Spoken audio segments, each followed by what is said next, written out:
الشيطان الرجيم. بسم الله الرحمن الرحيم. الحمد لله رب العالمين، وصلى الله وسلم على نبينا محمد وعلى آله وصحبه أجمعين. Chers frères, chers sœurs, assalamu alaikum wa rahmatullahi wa barakatuh. Alhamdulillah, louange à Allah subhanahu wa ta'ala, qui dans sa grâce et sa miséricorde nous permet de nous retrouver ce soir, comme nous l'avons souhaité hier, alhamdulillah rabbil alamin, pour poursuivre notre sujet qu'on a entamé hier autour du jeûne du mois de Ramadan. Alhamdulillah rabbil alamin, dans la sourate 2, à partir du verset 184 à 187, nous avons parlé de la prescription du jeûne, où Allah subhanahu wa ta'ala s'adresse aux croyants et en disant que, oh, vous les croyants, le jeûne vous a été prescrit, rendu obligatoire, comme il a été au peuple, aux communautés qui vous ont précédé. Et il dit encore que ce jeûne-là se déroule pendant quelques jours par rapport aux jours de l'année, que c'est quelques jours, 29 ou bien 30 jours. Alhamdulillah. Donc c'est ce sujet-là que nous allons continuer de traiter et en apportant des éclaircissements sur certains thèmes, certains vocables dans les versets. Premièrement, Allah nous parle du jeûne.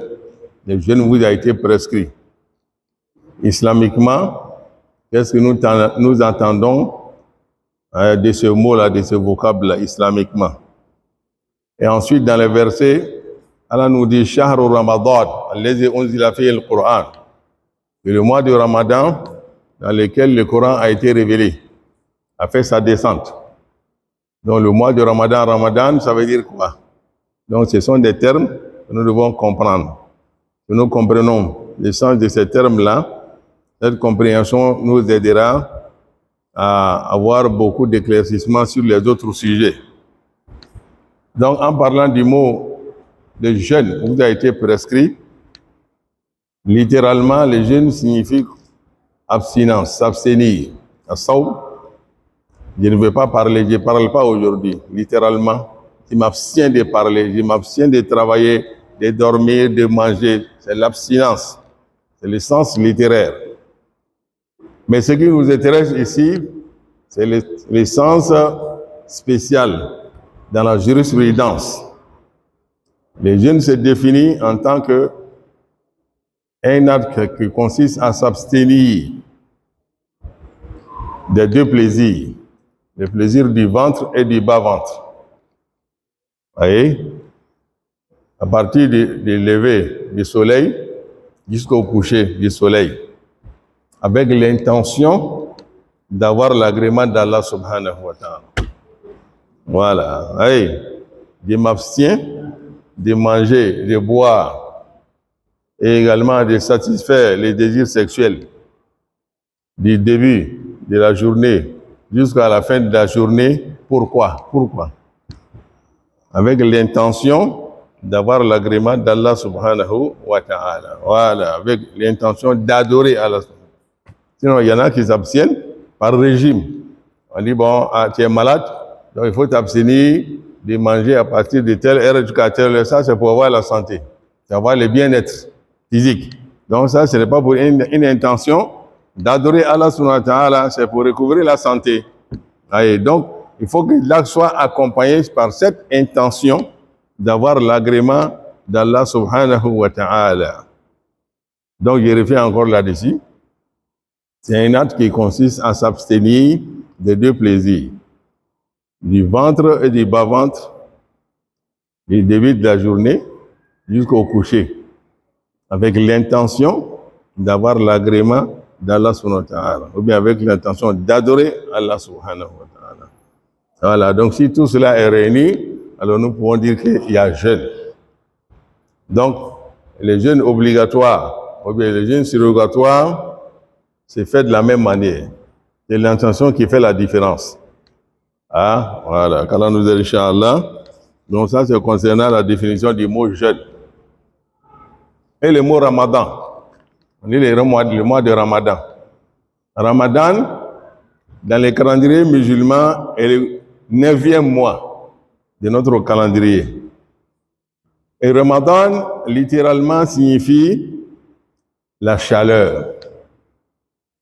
La chaleur. Pourquoi la chaleur? Parce que le Ramadan, lorsqu'il a été prescrit, en tout début du jeûne, ça a coïncidé avec une saison de chaleur, l'été. Vous voyez? Et quand tu es dans les déserts, le sable est chaud. Donc, en marchant dans les déserts, de la manière que le sable chauffe tes pieds, on dit Ramadan. Donc, le mot Ramadan est tiré du mot la chaleur du sable dans les déserts. Pour ceux qui ont fait les déserts, en marchant dans les déserts, lorsqu'il fait chaud, tes pieds vraiment souffrent beaucoup de la chaleur. Et c'est de ce mot-là qu'est tiré le mot Ramadan, qui signifie le mois chaleureux, ou bien le mois de la chaleur, c'est-à-dire le mois qui chauffe les corps. Et quand les corps sont chauffés, ça veut dire que cela nous amène à brûler, à abîmer nos péchés. C'est le mois qui chauffe les péchés. C'est le mois qui brûle les péchés. C'est ce qui signifie le mot Ramadan. Donc, lorsque Ramadan arrive, nos péchés là, que nous avons commis pendant les 11 mois de l'année, lorsque Ramadan arrive, Allah nous donne une occasion en jeûnant, avec le jeûne, de nous purifier. Donc, l'endurance, l'abstinence que nous observons nous permet, Dieu aidant, de nous purifier doucement, graduellement de nos péchés, jusqu'à la fin du Ramadan. Les péchés s'abîment, les péchés tombent. Hey. Donc, c'est le mois qui chauffe les corps, qui chauffe les esprits, et qui avec cela, efface nos péchés graduellement jusqu'à la fin du Ramadan. Alhamdulillah, on est pur, on est propre. Voilà ce que signifie le mot Ramadan. Donc c'est le 9e mois encore, je dis bien, de notre calendrier, qui est appelé Ramadan, c'est-à-dire le mois chaleureux, le mois chaud. Et ça veut dire quoi? C'est le mois qui abîme les péchés, qui brûle les péchés, qui nous purifie jusqu'à la fin du mois. Maintenant, nous avons dit que pour nous, cette endurance-là, c'est avec l'intention d'adorer Allah subhanahu wa ta'ala. Même si tu n'as pas de péché, tu dois jeûner.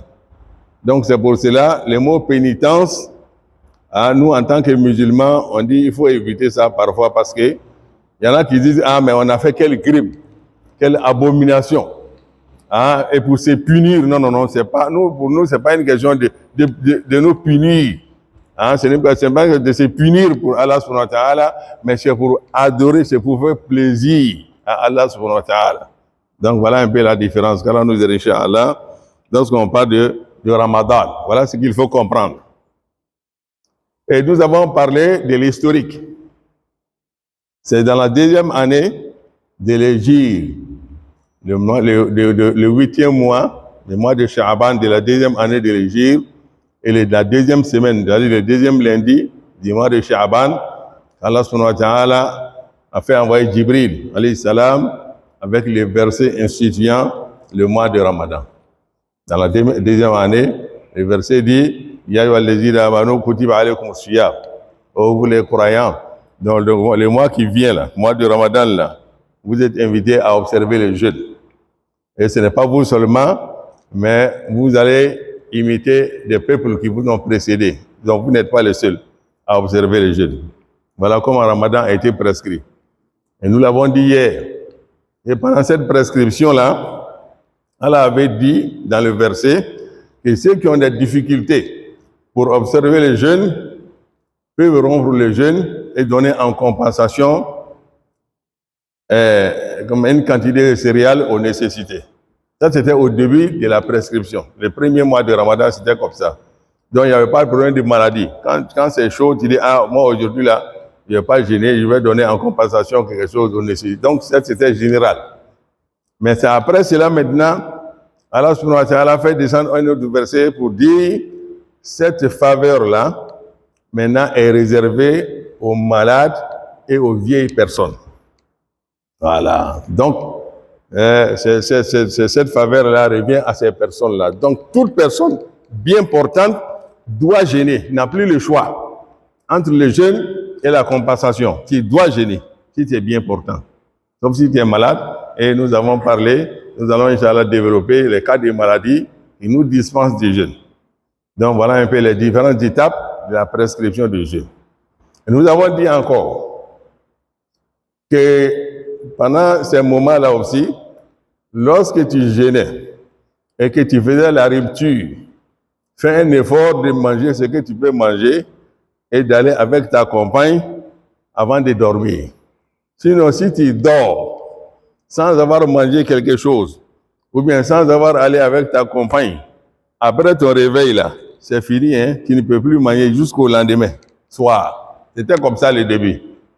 Hein? Voilà. Donc au début, à la rupture, 18h30, 19h, tu n'as pas mangé beaucoup de choses, tu étais fatigué, tu as dormi, tu te réveilles à 21h, mon frère, c'est fini, hein? Tu dois continuer jusqu'à demain 18h30, jusqu'au coucher. Et un des compagnons du Moussa Sallam Sarma a observé cela. Il vient du travail de son chien, il vient demander à son épouse de quoi à rompre le jeûne. Elle dit, ah, je n'ai rien d'abord, laisse-moi aller chercher de quoi te donner. Et le monsieur étant fatigué, épuisé, s'endort. Il se réveille, il ne peut plus manger. Et le lendemain, il doit aller au champ. Alors, en allant au champ le lendemain vers 10h, 11h, monsieur n'a plus, physiquement, il est diminué, il s'est évanoui. Il est tombé. Elle a dit, non, je n'ai pas prescrit le jeûne pour vous tuer. Donc, il fait descendre un autre verset, instituant maintenant l'autorisation de manger, de boire, de faire tout ce que nous voulons de la rupture du jeûne jusqu'au Fajr. Voyez, voilà. Donc, tout cela, c'était au début. Donc, voilà, de façon graduelle, comme Allah subhanahu wa ta'ala est arrivé à la dernière phase dans laquelle nous sommes actuellement. Et qu'Allah nous aide, Inch'Allah. Donc, voilà l'étape de la prescription du jeûne. Et parmi les sens que nous pouvons dégager de cet acte-là, lorsqu'on jeûne, d'abord, ça nous permet d'être en lien direct avec Allah subhanahu wa ta'ala. C'est ce que le verset dit. Pour avoir la crainte d'Allah, il faut jeûner. Donc cette crainte-là, c'est un mot qui englobe beaucoup de choses. Et parmi les choses-là, il y a le fait que lorsqu'on jeûne, on est en connexion avec notre Seigneur Allah subhanahu wa ta'ala. Et ensuite, étant dans cet état-là, on est orienté plus vers l'amour de l'au-delà.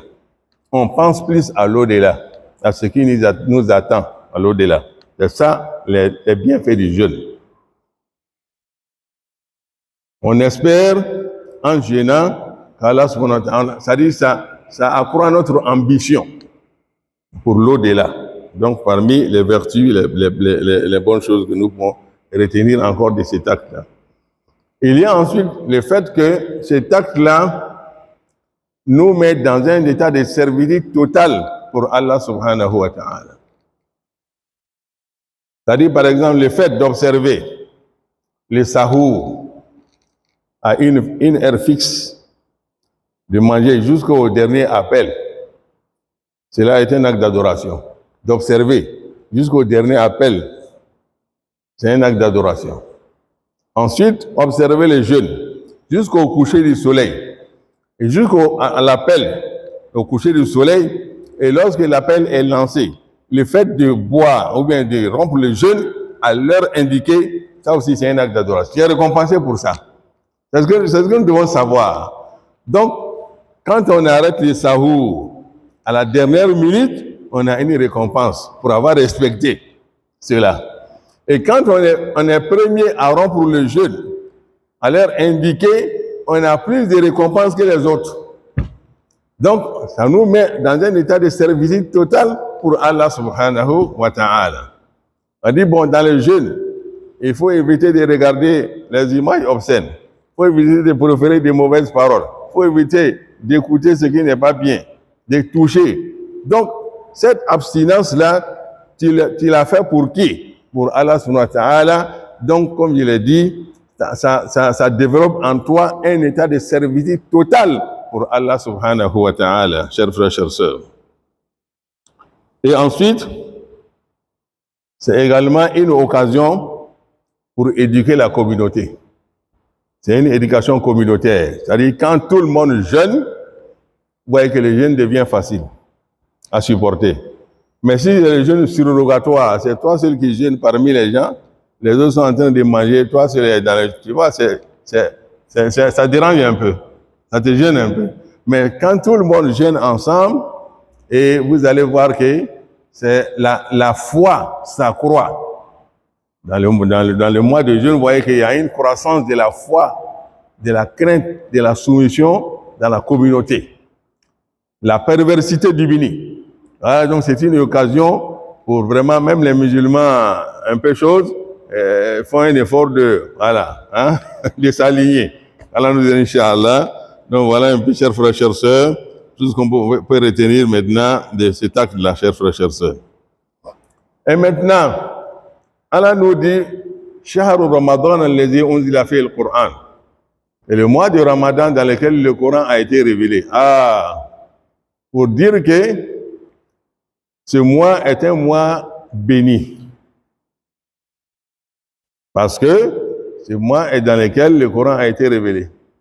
Le premier verset, comme je l'ai dit hier, la sourate Al-Iqra, où Jibril est venu trouver le message dans la grotte, en train de méditer. Il serre son col, il dit Iqra, lis, au nom de ton Seigneur. Ce premier verset-là a été révélé dans la nuit du cadre, dans la nuit du destin, pendant le mois de Ramadan, chers frères, pour venir illuminer le monde. Allez. Donc voilà, à partir de là, nous commençons maintenant à parler des vertus, des mérites de ce mois, chers frères, chers sœurs, qui le rend agréable et meilleur par rapport aux autres mois. C'est pour cela, chacun d'entre nous doit faire des prières de bénédiction pour pouvoir bénéficier de ce mois-là. Parce qu'un Ramadan dans ta vie, c'est une grande chance pour toi. Parce que ce que tu obtiendras dans ce seul Ramadan, c'est incalculable. Chers frères, chers sœurs, auprès d'Allah subhanahu wa ta'ala. Donc c'est le mois du Coran. Donc c'est pour cela, lorsque Ramadan arrive, on lit le Coran, parce que c'est l'anniversaire du Coran, on fête le Coran, chers frères, chers sœurs. Ramadan est établi comment? Ramadan s'établit de deux manières. La première manière, par l'apparition de la lune le soir du 29 jour de Sha'ban. Donc, nous sommes actuellement au 7e ou bien au 8e jour. C'est le 8e jour aujourd'hui. Le premier c'est dimanche. Donc, nous sommes au 8e jour. Donc, le 29e jour de Sha'ban, je crois que ce sera un dimanche peut-être. Dimanche soir, on va observer la lune. Partout. On va regarder, on va chercher.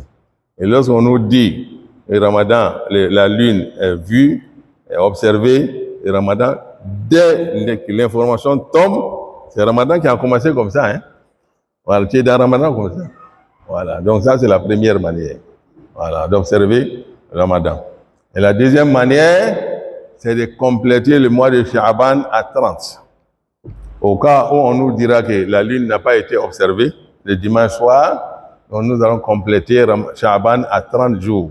Donc le lundi sera le 30e jour et le mardi, alhamdulillah, pas de discussion, c'est le premier jour. Donc voilà les deux manières. Ramadan commence, Inch'Allah, chers frères, chers sœurs. Et après avoir fait cela, observé cela, et comme nous l'avons dit, que pour l'observation de la lune également, il y a une divergence entre les ulémas. Mais la majorité sont pour la vision locale. La vision locale, l'observation locale. Ça veut dire quoi? Ça veut dire que nous, dans notre territorial, lorsque la lune est observée dans les territoires, nous sommes tenus de jeûner. On n'est pas obligé de s'aligner, voyez, à un autre pays. Voilà, pour dire, il faut que la nouvelle me parvienne de tel ou tel. Non, non, non. Tu es ici, n'importe quelle que soit ta nationalité, quelle que soit ton origine, tu es ici, il faut jeûner avec les musulmans d'ici. Et c'est ce qu'on nous enseigne. Même quand nous étions en Arabie Saoudite, c'est comme ça qu'on jeûnait. Quand nous étions, Inch'Allah, et Alhamdulillah, dans ces dernières années-là, nous nous sommes entendus sur ça. Il n'y a plus de discussion à ce niveau, chers frères, chers sœurs. Allah nous aide, Inch'Allah, à comprendre cela. Et ensuite, nous avons dit hier que nous allons entamer les statuts légaux du jeûne.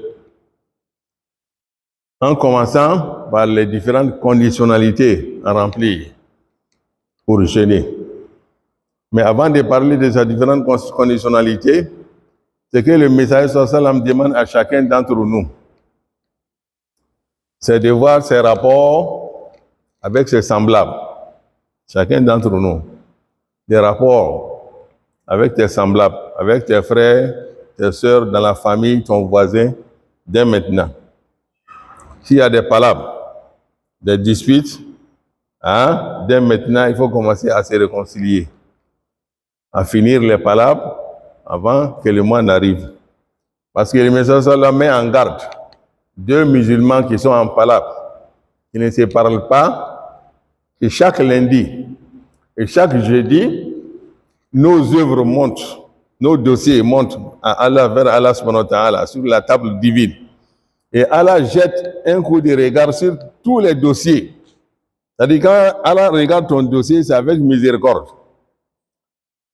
Sauf des dossiers qui ne sont pas regardés, qui ne sont pas traités. Les dossiers de qui? Des deux frères musulmans, deux sœurs musulmanes qui sont en palabre, qui ne se parlent pas, qui ne se saluent pas. Voilà.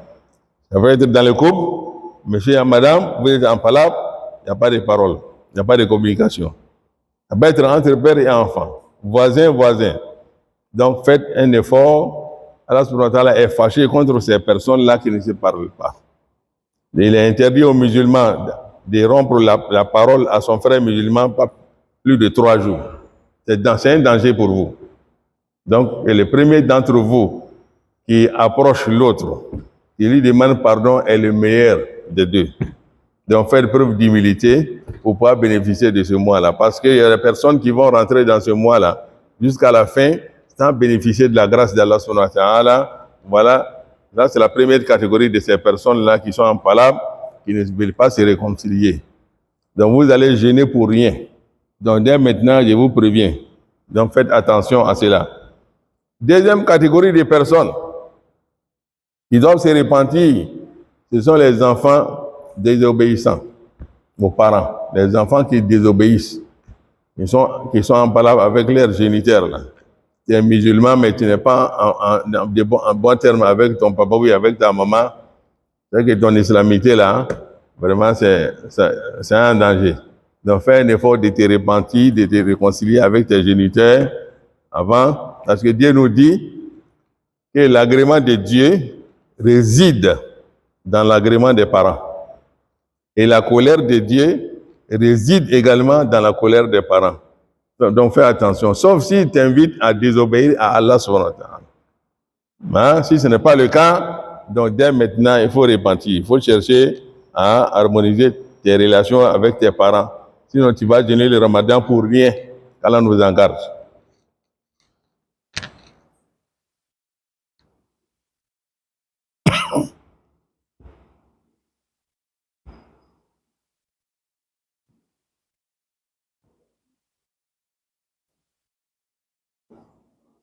الله أكبر الله أكبر الله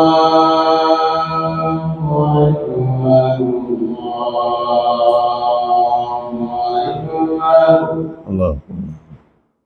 أشهد أن لا إله إلا الله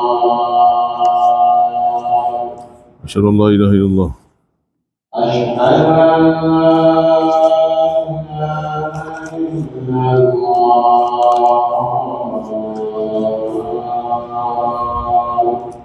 لا إله إلا الله. أشهد أن محمدا رسول الله أشهد أن محمدا رسول الله صلى الله عليه وسلم. أشهد أن محمدا رسول الله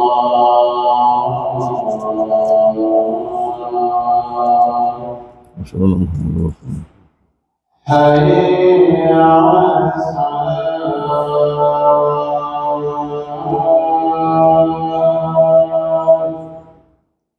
لا حول ولا قوة إلا بالله. حي على الصلاة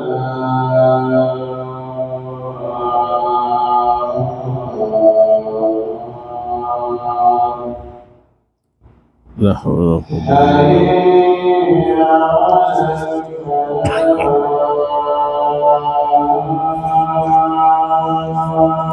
لا حول ولا قوة إلا بالله. حي على الفلاح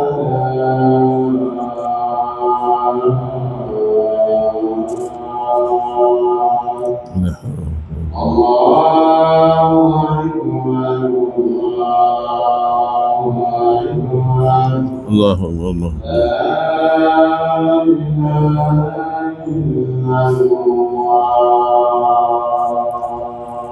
لا إله إلا الله. اللهم رب هذه الدعوة التامة والصلاة القائمة آت محمد وعلى واسع مقاما محمودا الذي وعدته لا تقبل صلينا ورسوله. Alhamdulillah, chers frères, chères sœurs, qu'Allah nous donne l'occasion de nous repentir, de nous ressaisir de certains interdits, comme nous sommes en train de le dire tout à l'heure, chers frères, chères sœurs. Et ensuite,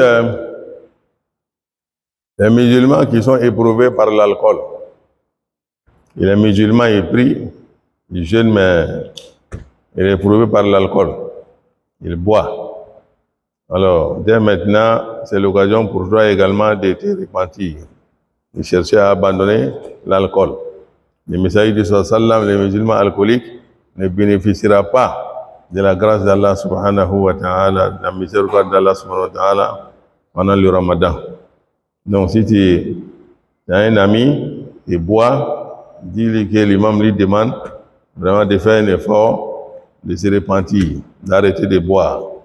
Ah, qu'Allah nous aide, Inch'Allah. Et ensuite, les musulmans qui sont éprouvés par la visite des charlatans. Il est musulman, il est à la mosquée, mais il a un pied de l'autre côté. Quand c'est chaud, il va voir l'autre côté. On dit, Dieu nous dit, il faut se chercher. Voilà, c'est vrai, tu te cherches, mais il faut te chercher dans le chemin d'Allah. Voilà, hein. Va vers les chemins, la route qui te permet de te trouver licitement, légalement.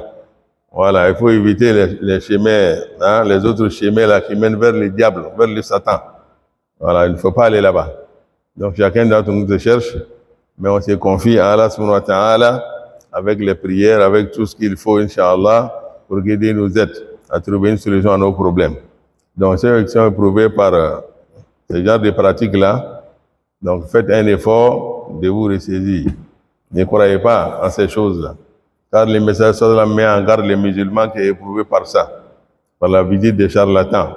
Il dit lorsque tu te lèves pour aller consulter un charlatan et qu'il te donne des enseignements, des informations. Si tu doutes sur ces informations-là, Dieu n'accepte pas ta prière pendant 40 jours. Le fait de douter, mais tu es allé parce que tu es allé. Maintenant, il t'a donné certaines informations et tu ne crois pas, tu doutes. Pour ça, pour le fait de te déplacer, Dieu te prive de 40 jours de prière. Il n'accepte pas de 40 jours, de 40 prières, 40 jours. Alors, si tu crois en ce qu'il te dit, tu donnes comme information, tu n'es plus musulman. Allez, ça dit, comment on dit, tu as renié ta foi. Donc, on doit te reconvertir.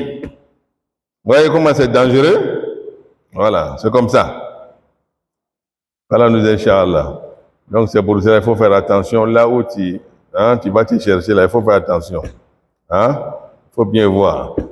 Parce que le Satan est partout. Il joue avec notre foi. D'une minute à l'autre, là, tu peux changer de camp. Donc faites attention à votre foi. Allah nous aide, Inch'Allah.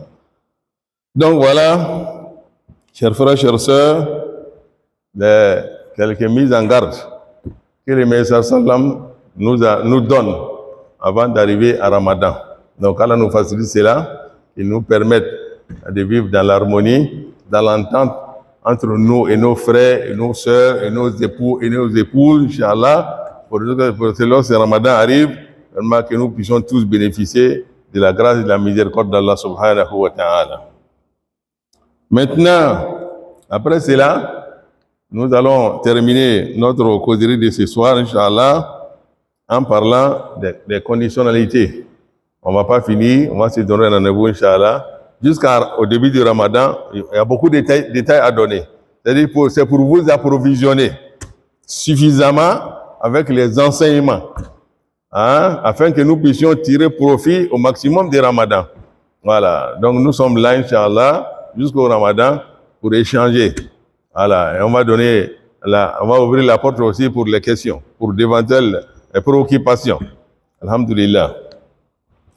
Donc la première grande conditionnalité pour être parmi les jeûneurs, chez nous les musulmans, d'abord il faut être musulman. Voilà, on dit Ramadan arrive, on va chercher la lune, mais ça concerne les musulmans. Voilà, si tu n'es pas musulman, ce n'est pas ton affaire. Voilà, donc c'est les musulmans qui jeûnent. Maintenant, toi, les musulmans, les non-musulmans, qui aiment ton ami, tu vas accompagner ton ami en jeûnant, tu n'es pas musulman, bon, tu vas avoir la bonne santé. Mais ce que ton ami va avoir là, auprès d'Allah subhanahu wa ta'ala, comme récompense là, tu n'auras pas ça. Parce que la première condition, c'est d'attester qu'il n'y a de Dieu, sauf Allah subhanahu wa ta'ala, et que Mohammed est son messager. Ça, c'est la première grande condition. Bon, comme toi, tu ne crois pas à ça, mais tu dis que tu vas accompagner ton ami dans les jeûnes, bon, lui, il aura les mérites, le bien-être physique, mais il y aura d'autres choses que toi, tu n'auras pas. Voilà, il faut qu'on soit clair là-dessus. Qu'Allah nous dise, Inch'Allah. Et ensuite, il faut jouir de ses facultés mentales. Il faut avoir la bonne santé mentale. Voilà. Un homme qui est fou est dispensé de l'adoration. Quand on donne la santé, Inch'Allah. Donc, ça, c'est la deuxième grande conditionnalité à observer. Troisième grande conditionnalité, c'est la majorité, la puberté. Pour jeûner, pour être soumis au jeûne obligatoire, il faut être majeur. Si j'ai garçon, il faut être majeur, également la jeune fille. Elle fait ses premières règles, elle tenue de jeûner. Donc, il n'y a pas à faire de célibataire, je ne suis pas encore marié. Dès que tu es majeur, tu deviens comme ton papa, comme ta maman, dans les questions religieuses. Voilà, donc c'est la majorité. Mais comme on le dit souvent, apprenons aux enfants des jeunes. Voilà, quand ils sont petits, s'ils peuvent observer les jeunes, alors amenons nos enfants à observer les jeunes, parce qu'on tape les fers quand il est chaud. Quand ils sont enfants, ils peuvent supporter les jeunes, donc on les entraîne. Et comme ça, quand ils grandissent, alhamdoulilah, ils n'auront plus de difficultés. Allah nous aide, Inch'Allah, à encourager nos enfants à jeûner. Et ensuite, la quatrième conditionnalité à remplir, ça c'est pour les femmes. Le dernier jour de Sha'ban, on va chercher la lune. Mais si pendant cette quête, cette recherche de la lune, toi tu es en état de menstruer, tu vois tes règles. On voit la lune, on doit commencer le jeûne demain. Ma soeur, toi tu n'es pas commencer le jeûne, toi tu dois attendre. Voilà, toi tu n'es pas concerné. Ou bien tu viens d'accoucher nouvellement, les sangs, les lochis continuent de couler, ma soeur, toi tu n'es pas concerné. Donc il faut attendre la pureté, de recouvrir la pureté avant de commencer le jeûne.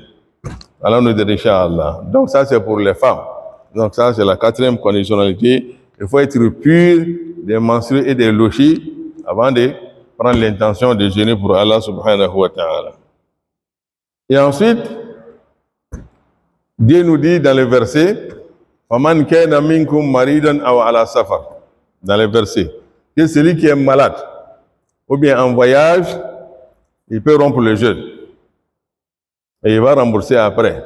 Donc, les conditionnalités qui exigent le jeûne, c'est la résidence. Les résidents, on avait dit hier, شهر رمضان الذي أنزل فيه القرآن فمن شهد منكم الشهر فليصم. Dieu nous dit le mois de Ramadan dans lequel le Coran est descendu. Donc, que celui qui est résident, qui est présent pendant l'apparition de la lune, est tenu de jeûner s'il n'est pas en voyage. Donc, c'est une obligation pour toi de jeûner si tu n'es pas un voyageur. Et ensuite, il dit encore que lorsque Ramadan arrive et que tu es malade, une maladie qui nécessite la rupture, donc tu rends le jeûne et tu te soignes. Et nous allons donner des détails, Inch'Allah, sur ces cas de maladies-là qui nécessitent la rupture et qui nous demandent de nous soigner, chers frères, chers sœurs. Allah nous aide, Inch'Allah. Donc voilà, en gros, les grandes conditionnalités qu'il faut réunir pour être parmi les jeûneurs. Allah nous aide, Inch'Allah, et qu'il fasse que nous puissions être en mesure de pouvoir jeûner, parce qu'il nous dit wa an tasumu khayrun lakum. Même étant souvent malade ou bien en voyage, si tu sais que je peux supporter les jeûnes pendant ces voyages-là sans problème majeur, Dieu nous dit que c'est ce qui est meilleur. Wa an tasumu khayrun lakum. Donc tu as le choix. Mais si tu sais, comme je l'ai dit, que pendant ces voyages-là, je peux supporter les jeûnes en cours de chemin, il n'y a pas de problème. Pendant cette maladie-là, si ce n'est pas trop grave, je peux supporter les jeûnes, il n'y a pas de problème. Parce que Dieu nous dit qu'il aime les jeûnes plus que la rupture, chers frères, chers sœurs. Donc, Allah nous dit, Inch'Allah, nous allons nous arrêter sur ce point-là, Inch'Allah, grande conditionnalité, et ce point-là, Inch'Allah, et on se donne rendez-vous pour la semaine prochaine pour d'autres détails, Inch'Allah. À la face que, comme je l'ai dit tout à l'heure, nous puissions réunir les conditions qu'il faut au plan sanitaire, au plan physique, au plan spirituel, tout ça pour, alhamdulillah, prononcer ce mois-là. Allah nous aide, Inch'Allah, qui donne beaucoup de Ramadan. Wassalamu alaikum wa rahmatullahi wa barakatuh.